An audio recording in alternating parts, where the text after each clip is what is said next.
To start the album off, you got Pusha T talking about their late mom. You got Malice talking about their late dad. It set the tone for the entire album, in my opinion. And I know it's the first weekend, but we know when we hear albums, we like, okay, come December, it's going to be in that conversation when we talk about albums that dropped this year. Malice put on a masterclass.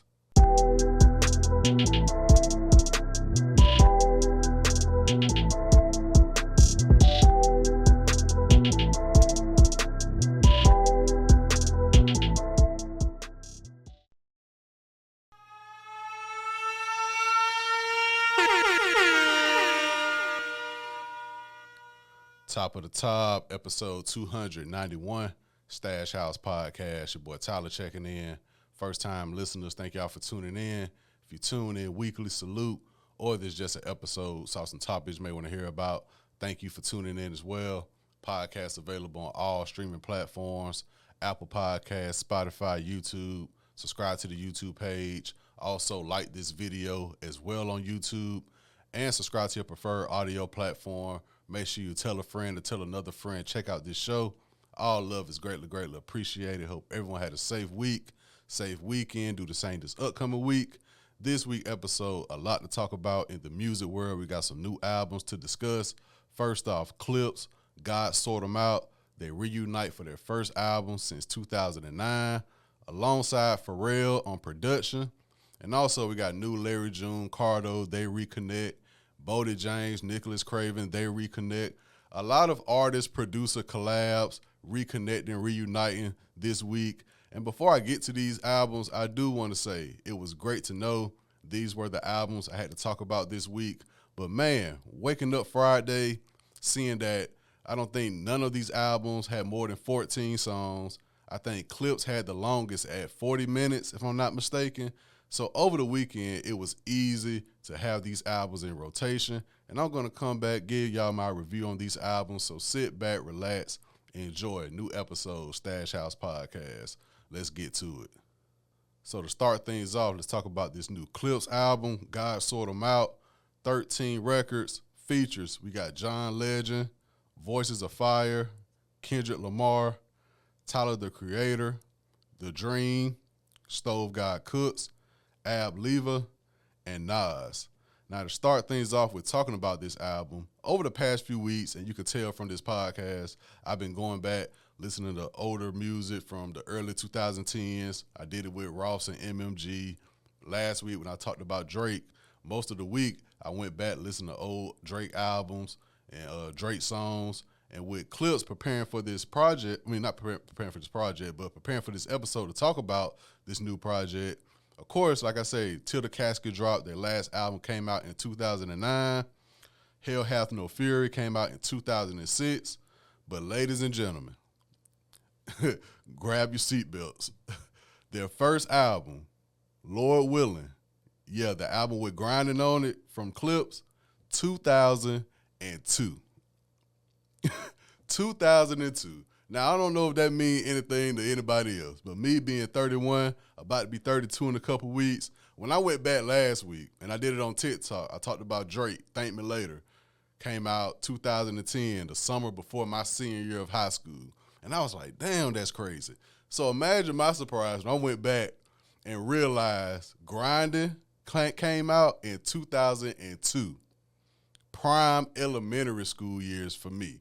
I remember being in the classroom, being in the cafeteria, in the gym, on the bleachers. Shout out to Mount Olive Elementary, Fort Mitchell, Alabama. I remember those days of people doing the grinding beat, and myself doing the grinding beat with the pencil and on the desk with your fist. Now me, I got the job done. It was like, okay, Tyler trying to do the grinding beat.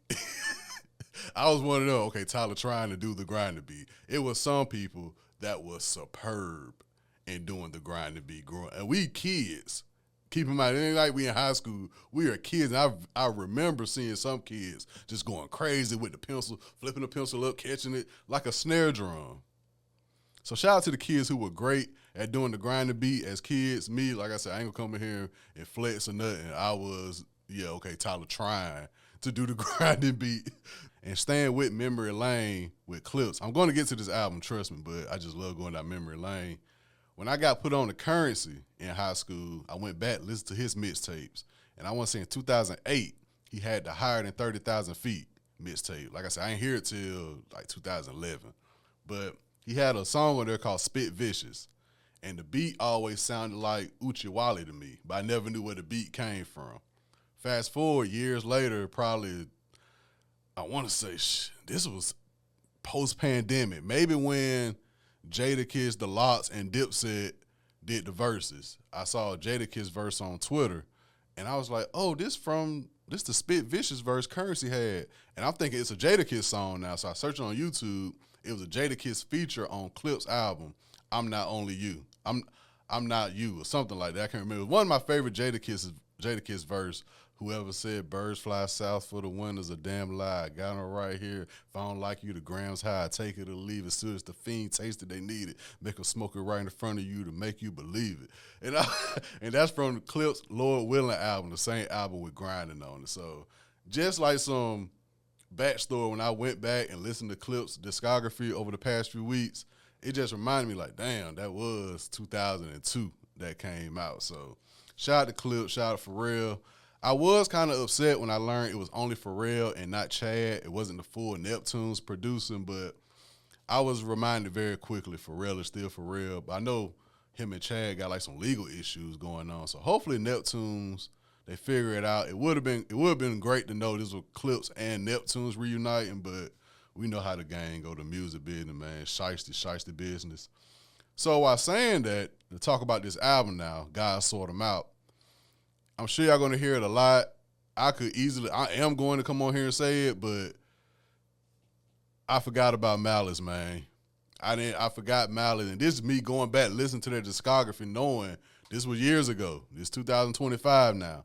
Malice has not missed a beat. Pusha been pushing. From after Clipse days with Good Music, his solo run, of course, Daytona a few years ago, the features he's been doing the past few years, we're very familiar with Pusha T.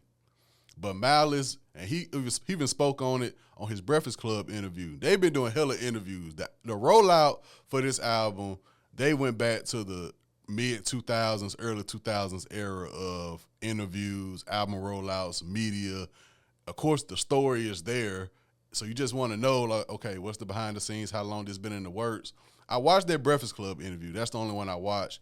Y'all know how I feel when artists do hella interviews for the album rollout. I'm going to find one, maybe two good ones and call it a day. So I watched their Breakfast Club interview. Malice you can just see the integrity on him. He called the older brother, the big brother card throughout this rollout. It was just dope to see, man. Like I say, in hip-hop, I feel like we don't applaud longevity enough. I feel like stan culture, whoever you a fan of, kind of ruin people's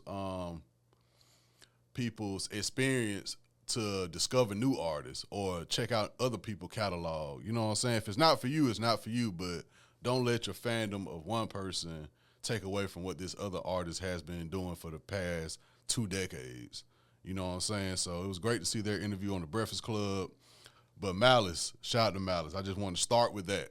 I want to start with that, with Malice and Pharrell, because going into it, I was like, okay, let's see if Malice still got it. And it's like, dang, I wish it was Chad and Pharrell, but both of them shut me up very, very quickly.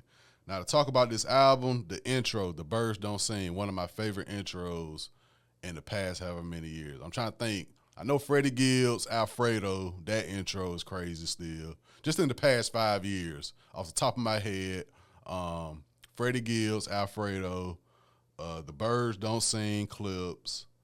I'm trying to think.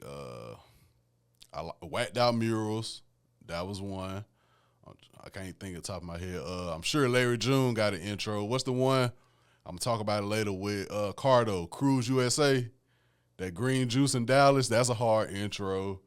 I'm sure Benny off of Everybody Can't Go, that intro is crazy. So what I'm saying is this The Birds Don't Sing intro, one of my favorite intros in recent years. To start the album off, you got Pusha T talking about their late mom. You got Malice talking about their late dad. It set the tone for the entire album, in my opinion. And I know it's the first weekend, but we know when we hear albums, we like, okay, come December, it's going to be in that conversation when we talk about albums that dropped this year. Malice put on a masterclass. And don't get it confused, Pusha T was still being Pusha T. On POV, that hook and that first verse, I saw the Breakfast Club interview. Charlamagne was like, that's probably top for verse of the year easily. And Malice was like, bro, Pusha wanted to like scrape that verse. And Pusha said he tried to mimic Guru from Gangstar, and he felt like he didn't do it right, so he didn't want to put it out.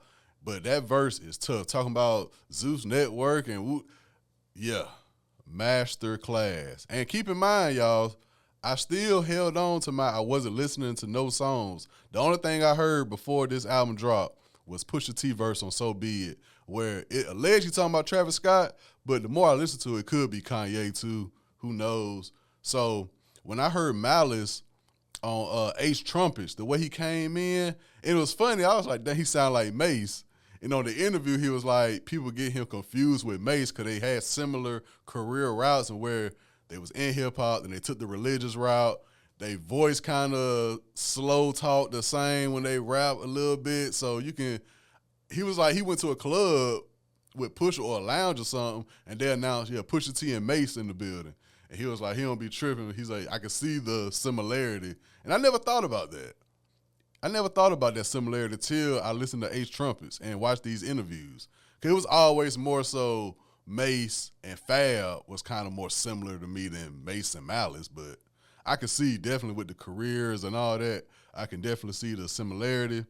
What's another? All Things Concerned, an early favorite for me. I really enjoyed that record. Mike Tyson, Blow to the Face. And like I say, going back, listening to Clipse catalog, Pusha catalog, Pusha always does like a great acronym. I know he had Snitch on one album where he does acronyms, but Mike Tyson, Blow to the Face is hilarious. That's a crazy acronym. FICO, I really enjoy. Let God Sort 'Em Out with Nas coming in on Chandeliers. Shout out to Nas once again, man. Like I said, we just got to applaud longevity, man. First album since 2009 from Clipse, but you could tell this is different. Obviously, they're brothers, biological brothers, but it's just different knowing, okay, they're brothers. Pusha could have easily felt the way when Malice decided to make his decision in 2009, but Pusha, no, that's my brother. He's his own individual. He make his own choices. I'm going to stick in hip-hop, go with good music, go on my reign, whatever for the past 15 years. But when we reconnect, it's different than two artists collabing and finally getting back in the studio. You got to find each other. And even they said for the past 3-4 years, they've been doing that, catching that vibe again. And when Pharrell came into play to orchestrate everything, they was like, we understand you've been working with these artists throughout your career, but you back with us. You know what we looking for. And that was the main thing I took away from this album. Not only was Clipse rapping their ass off, I felt like Clipse didn't take a bar off. Pusha T nor Malice took a bar off this entire album. But when it came to the production, it wasn't overly produced like I thought it might have been, knowing that it was just Pharrell. I was like, I know it's 2025, but still give me that 2006, 2002. Find a way to capture that, but make it to 2025. And I think they did exactly that. I feel like every year we're going to have an album or two. When we hear it, we just know it's different than the rest of the bunch that's going to drop this year. Last year, it was Schoolboy Q, Blue Lips. This year, I definitely believe Clipse, God Sort 'Em Out. We're going to talk about this when we get back in December. And shit, for me, next week, when the mid-year episode, I told y'all it was a reason why I was waiting for the mid-year episode this week. I wanted Clipse to drop first before I make a list of my favorite albums so far this year. We'll circle back next week to this album even more, but Clipse, Pharrell, God Sort 'Em Out, only 13 records, 40 minutes long, y'all.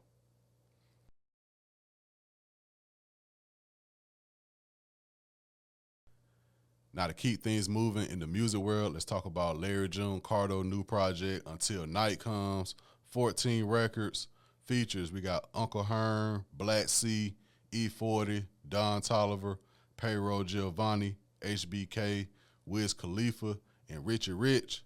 This is Larry June and Cardo's 4th collab project with each other.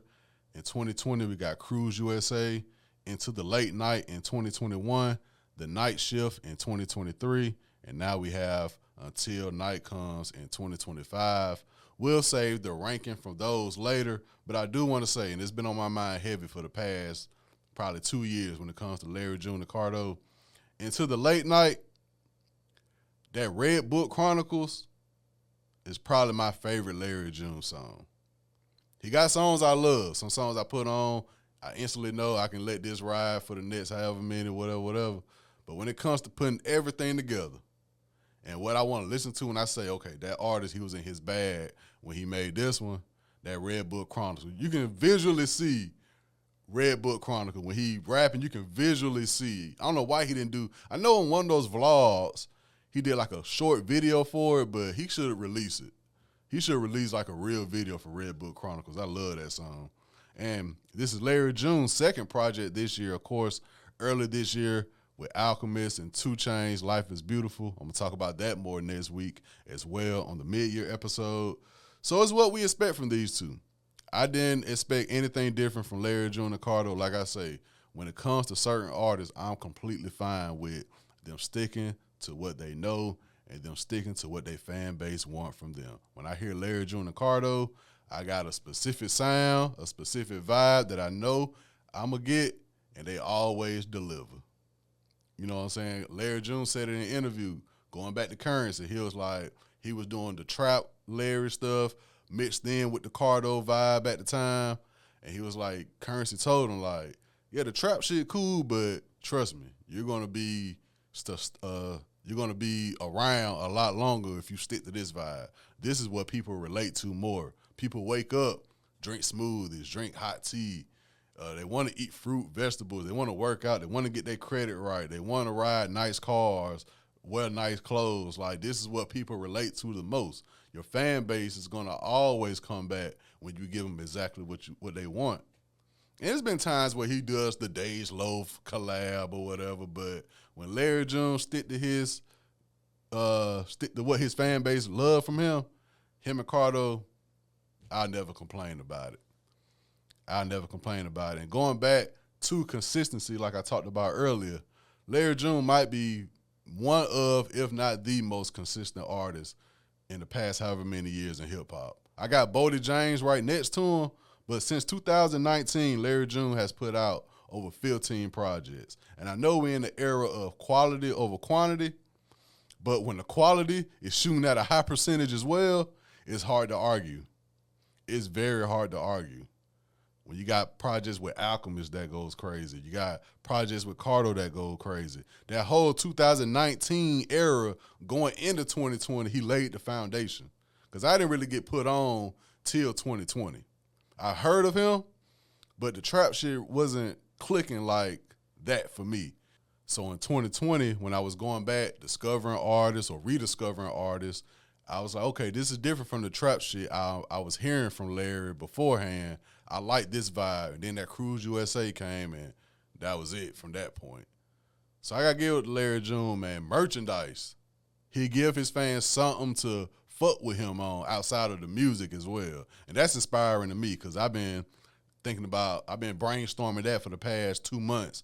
Like, I've been low this summer. My birthday coming up in about a couple weeks, so I'm going to get active. But for most of the summer, I just been brainstorming and figuring out ways to, you know what I'm saying, up the brand. And I was thinking about what Larry June was like, bro, you got to give the people something to fuck with outside of the audio or the video. So him doing the merch, Larry June and Griselda are like the 2 people I know are going to do merch for their fans. And it always puzzled me, like, why Travis Scott don't have like an official merchandise website? And that goes to, you know, contracts and all that. But I was like, it's dope to know that there are artists out here that are going to give their fan base. Like, if you go to their show, it's more than just the merchandise thing. It's, okay, he got this shit from a few years ago when I remember seeing that post on Instagram with that shirt. Shit, I probably wanted that shirt, but by the time I went to go get it, it was already sold out. You know what I'm saying? So just shout out to Larry June. I think he's still moving independent, but I think he with Empire, but basically if you're on Empire, you're still moving at your own pace, really. So shout out to Larry June. Shout out to Cardo. This project, like I said, is what you expect from Larry, June and Cardo. It's what you expect. I love that Black Man song. With that 50s in the City, I really enjoy it. He got some records on here. I got to have it more in rotation to compare it to the other projects with Cardo. But overall, Larry, he's probably the most consistent artist in hip-hop. He's right there with Boldy James, though, who I'm about to talk about. They neck and neck. They neck and neck. They are neck and neck for the most since 2020. Larry started his run in 2019. Boldy really started his run in 2020, in my opinion. So that's the only difference. And I think Boldy still got more projects in that time span. I think Boldy like 20-something in, and Larry like 15, 17 in. But both quality is matching with the quantity. They're shooting at a high percentage. So shout out to them. Now let's talk about Boldy James, Nicholas Craven new project, Late to My Own Funeral, 10 records. This is their third collab. In 2022, they had Fair Exchange, No Robbery. In 2024, they had Penalty of Leadership. Boldy James, 2025, this is his 8th project. It goes back to his tweet at the end of last year where he said he's trying to have the biggest year of his career. In the interview, he said, to explain that even further, he was like, bro, I just can't have these records in the stash. I got to let them go. I'm working with these different producers. They waiting on me to drop. I can't just hold it in the stash. I can't just sit on it. So he said when he's saying he's going to have the biggest year of his career, he was saying just putting more music out, putting out that good quality that his fan base want from him. And he's been doing it. I'll talk about more of that next week on the mid-year episode. Out of these 8 projects, there's a solid 4, maybe 5 I rock with heavy. You know what I'm saying? Him and Nicholas Craven are in that bracket of when Boldy get with Alchemist. Like, him and Nicholas Craven are on that tier for me of artists, producers who I run to when they dropping a project together. And throughout the years, I've been talking about Boldy James a lot. Like I said, since 2020, he's put out over 20 projects. I'm almost on that pace. Y'all know when I say artists personally, not on no lyrical or whatever, just artists who I grew up on, artists who made an impact for me personally. That 5th spot is always a question mark. Boldy James is quietly, not even quietly no more. He's about to walk into that 5th spot. You know what I'm saying? He had a song that got me through my year last year, no pun intended. Man, I finally found a great definition for Boldy James music. Boldy James really made that thug tier cry music. He really made that thug tier cry music. Some songs to check out. No pun intended. Earned Not Given. The Love We Gave. Town and Country. And even on this new project, that Trapezoid song, it like, bruh, he really, because I always say he spit that pain like I like to hear that pain spit. You know what I'm saying? He don't got no auto-tune, none of that. Boldy just monotone. He gonna flow with it, and he gonna wrap it up to that pain, but make it suitable for your ears. You just be like, damn, Boldy talking that shit. I always say that. It's just some songs he got, I'm just like, yeah, bruh, it's different. When I saw him live, I was like, yeah. So Boldy is definitely creeping up in my top 5 personally. And like I said, this ain't I don't know who got the best rapping, who got the best metaphors, who got the best entendres, who did business better than they did their rap career. I ain't talking about nothing. I'm talking about people who have my ear, people who I run to. New albums, old projects, they stay in my rotation throughout the week, throughout the years. You know what I'm saying? So shout out to Boldy James, shout out to Nicholas Craven. Overall, I think it was a tremendous weekend in hip-hop. Clipse, Larry June, Boldy James. Like I said, none of these projects more than 15 songs, and time-wise, the longest was probably 40 minutes. It was an easy listen for me over the weekend to have these albums in rotation. I went from Clipse to Larry June to Boldy, back to Larry June, back to Clipse, back to Boldy over the weekend. That was my whole rotation throughout the weekend. I really enjoyed these projects. And some R&B projects too. I did check out the O'Deal. Odell, he with LVRN. I gave his project a listen. The Summer That Saved Me. It's definitely on that summertime vibe. Like I say, my birthday coming up in a few weeks. I know I'm going to have that going. Giveon dropped a new project, Beloved. I got to check that out. Justin Bieber also dropped a new project, Swag. So check those out in R&B as well. I'll talk more about R&B next week on the mid-year. I don't want to say yet my displeasure with R&B this year, but we'll talk about it next week. But all in all, if you haven't already, check out Clipse album, God Sort 'Em Out, Larry June, Cardo, Until Night Comes. Also, Boldy James, Nicholas Craven, Late to My Own Funeral. So I want to thank y'all for tuning in. This has been episode 291, Stash House Podcast. Make sure everybody go out, have a great work week. If you're still doing summer classes, have a great week in school. If you're on vacation, stay safe, be mindful of your surroundings. If you're working, getting that check, stacking up for the winter, stacking up for the rest of the year, stacking up in general, paying your bills, doing what you're supposed to do. Shout out to everybody out there doing what they're supposed to do, man. Make sure you find some AC. Don't be out here in this hot-ass sun, sweating your ass off. Have some water. Make sure you eat your fruits, your vegetables, all that good stuff. Working out, taking care of your health, all that good stuff, man. Love, love. You know what I'm saying? So keep me in your prayers. I'll do the same for y'all. Salute.